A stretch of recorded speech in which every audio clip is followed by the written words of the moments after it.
રાજકોટથી મળી રહ્યા છે કે જ્યાં આરએમસીની કચેરી ખાતે આમ આદમી પાર્ટીના લોકોએ વિરોધ કર્યો છે કેમ કે અગ્નિકાંડ મામલે જે પદાધિકારીઓ જવાબદાર છે તેમના વિરુદ્ધ કાર્યવાહી કરવાની તેઓ માંગ કરી રહ્યા છે।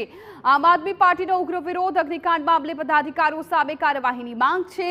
આપના કાર્યકર્તાઓએ રસ્તા પર ચક્કાજામ કર્યો। આરએમસી પાસે એનઓસી ન હોવાનો આપનો દાવો।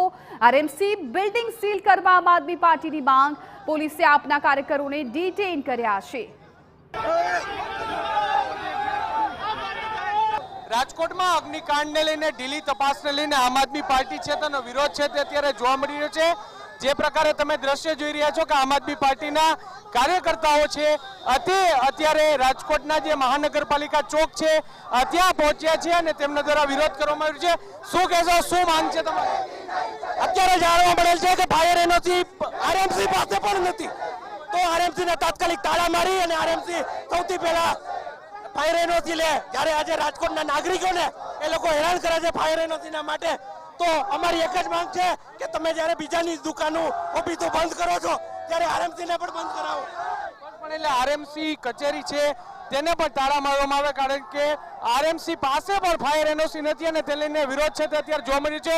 જે પ્રકારે તમે દ્રશ્ય જોઈ રહ્યા છો કે આમ આદમી પાર્ટીના કાર્યકર્તાઓ છે તે ઉગ્ર રીતે પોતાની રજૂઆત છે તે કરી રહ્યા છે અને રસ્તા પર બેસી ગયા છે। બીજી તરફ પોલીસ છે તેમના દ્વારા જે તમામ કાર્યકર્તાઓ છે તેમને જે ડિટેન કરવાની કાર્યવાહી છે તે અત્યારે કરવામાં આવી રહી છે।